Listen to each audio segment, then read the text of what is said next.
ಶ್ರೀ ನಮಃ. ಗೋಸೇವಾ ಗತಿವಿಧಿಯ ಮುಖಾಂತರ ದೇಶೀಯ ಹಸುವಿನ ಹಾಲನ್ನು ಮನೆ ಮನೆಗೆ ತಲುಪಿಸುವಂತಹ ಒಂದು ಉಪಕ್ರಮಕ್ಕೆ ನಾವು ಇವತ್ತು ಪ್ರಾರಂಭ ಮಾಡ್ತಾ ಇದ್ದೀವಿ. ಇವತ್ತಿನ ಕಾರ್ಯಕ್ರಮದಲ್ಲಿ ನಮ್ಮ ಅಮ್ಮಿನಭಾವಿಯ ಪರಮಪೂಜ್ಯ ಶ್ರೀಗಳು ಶ್ರೀ ಷಡಕ್ಷರಿ ಬ್ರಹ್ಮ ಅಭಿನವ ಶಾಂತಲಿಂಗ ಶಿವಾಚಾರ್ಯ ಸ್ವಾಮಿಗಳು ಆಗಮಿಸಿದರು. ನಾವು ಹಾಲನ್ನು ಕೊಡಬೇಕು ಅಂತ ನಮಗೆ ಯೋಚನೆ ಇತ್ತು, ಆದರೆ ಹಾಲು ಎಲ್ಲಿಂದ ಸಿಗುತ್ತೆ ಅನ್ನುವಂಥ ಒಂದು ಸಮಸ್ಯೆ ಇತ್ತು. ಪೂಜ್ಯರು ಅಮ್ಮಿನಭಾವಿ ಶ್ರೀಗಳು ಅವರು ಒಂದು ಗೋಶಾಲೆ ಮಾಡಿದ್ದಾರೆ. ಆ ಗೋಶಾಲೆಯಲ್ಲಿ ನಿತ್ಯ 50 ಲೀಟರ್ ಹಾಲು ಬರುವಷ್ಟು ವ್ಯವಸ್ಥೆ ಇದೆ.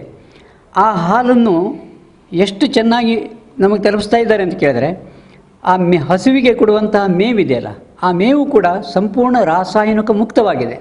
14 ಎಕರೆ ಜಾಗದಲ್ಲಿ ಹಸಿರು ಮೇವನ್ನು ಬೆಳೆಸಿ ಆ ಮೇವನ್ನು ಹಸುಗಳಿಗೆ ತಿನ್ನಿಸ್ತಾರೆ. ಆ ಹಾಲು ಬರ್ತಾ ಇದೆ, ತುಂಬ ಉತ್ಕೃಷ್ಟವಾಗಿದೆ. ಆಮೇಲೆ ತೋರಿಸ್ತೇನೆ ಅದು ಹೇಗೆ ಬರ್ತದೆ ಅಂಥೇಳಿ. ಯಾಕೆ ಬೇಕು ದೇಶೀಯ ಹಸು ಹಾಲು? ದೇಶೀಯ ಹಸುವಿನ ಹಾಲಿನಲ್ಲಿ ವಿಟಮಿನ್ ಡಿ ಇದೆ ಅಂತ ಈಗಾಗಲೇ ಅನೇಕ ವಿಜ್ಞಾನಿಗಳು ಸಂಶೋಧನೆ ಮಾಡಿದ್ದಾರೆ. ನಾವು ತಿನ್ನುವಂಥ ಯಾವುದೇ ಆಹಾರ ಪದಾರ್ಥದಲ್ಲೂ ಕೂಡ ವಿಟಮಿನ್ ಡಿ ಇಲ್ಲ. ವಿಟಮಿನ್ ಡಿ ಬೇಕಾದರೆ ದೇಶೀಯ ಹಸುವಿನ ಹಾಲಿಗೆ ಮಾತ್ರ ಹೋಗಬೇಕು. ಅದು ಬಿಟ್ಟರೆ ಶೀತ ಸಮುದ್ರದ ಮೀನಿನಲ್ಲಿ ಮಾತ್ರ ಇರುತ್ತಂತೆ. ಹಾಗಾಗಿ ವಿಟಮಿನ್ ಡಿ ಏನಾದರೂ ಕೊರತೆ ಆದರೆ ಶರೀರಕ್ಕೆ ಅನೇಕ ಥರದ ಕಾಯಿಲೆಗಳು, ಮನಸ್ಸಿನ ವಿಕಾರಗಳು, ವಿವೇಕ ಬುದ್ಧಿ ಭ್ರಷ್ಟ ಆಗೋದು, ಇದೆಲ್ಲ ಆಗತ್ತೆ ಅಂಥೇಳಿ ನಮ್ಮ ಹಿರಿಯವರು ತಿಳಿದವರು ಅನೇಕ ಜ್ಞಾನಿಗಳು ಉಲ್ಲೇಖ ಮಾಡಿದ್ದಾರೆ. ಹಾಗಾಗಿ ವಿಟಮಿನ್ ಡಿ ಇಲ್ಲದೇ ಕಾರಣ ಇವತ್ತಿನ ಸಮಾಜದಲ್ಲಿ ತುಂಬ ವಿಕಾರಗಳಾಗ್ತಾ, ಎಷ್ಟೇ ಸೌಕರ್ಯ ಇದ್ದಿರ್ಬೋದು, ಎಷ್ಟೇ ಅನುಕೂಲತೆ ಇದ್ದರೂ ಕೂಡ ಯಾರ ಮನೆಯಲ್ಲೂ ಕೂಡ ಸಮಾಧಾನ ಇಲ್ಲ. ಆ ಥರ ಪರಿಸ್ಥಿತಿ ನಿರ್ಮಾಣ ಆಗಿದೆ. ಅದು ಬರೋದು ಹೇಗೆ ಸಾಧ್ಯ?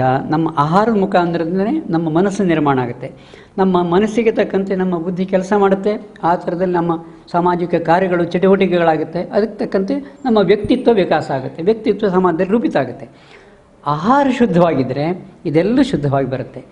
ಪ್ರತಿನಿತ್ಯ ಸೇವಿಸುವಂಥ ಹಾಲು ಎಲ್ಲರ ಮನೆಗೂ ಬೇಕು. ಆ ಹಾಲೇ ದೋಷಪೂರ್ಣವಾಗಿದ್ದರೆ ಸಮಾಜದಲ್ಲಿ ಸಾತ್ವಿಕತೆ ಎಲ್ಲಿ ಬರಲಿಕ್ಕೆ ಸಾಧ್ಯ? ಆ ಕಾರಣದಿಂದ ದೇಶೀಯ ಹಸುವಿನ ಹಾಲು ನಮಗೆ ಸಿಗುವಂಥ ವ್ಯವಸ್ಥೆಯನ್ನು ಈ ಪರಮ ಪೂಜ್ಯರು ಮಾಡಿಕೊಡ್ತಾ ಇದ್ದಾರೆ. ಎಷ್ಟು ಹಾಲನ್ನು ವಿತರಣೆ ಮಾಡ್ತೀವಿ? ಉತ್ಪಾದನೆ ಎಷ್ಟಾಗುತ್ತೆ? ಈಗ ಸದ್ಯ ಅವರ ಗೋಶಾಲೆಯಲ್ಲಿ ಒಂದು ದಿನಕ್ಕೆ 40 ರಿಂದ 50 ಲೀಟರ್ ಹಾಲು ಸಿಗುತ್ತೆ. ಆ 50 ಲೀಟರ್ ಹಾಲಿನಲ್ಲಿ ಸುಮಾರು 40 ಲೀಟರ್ ಅಷ್ಟು ಕೊಡ್ತಾರೆ. ಇನ್ನು 1 ತಿಂಗಳು ಬಿಟ್ಟು ಜಾಸ್ತಿ ಪ್ರಮಾಣ ಆಗುತ್ತೆ. ಬೇರೆ ಹಸುಗಳನ್ನು ತರ್ತಾರೆ ಅವರು.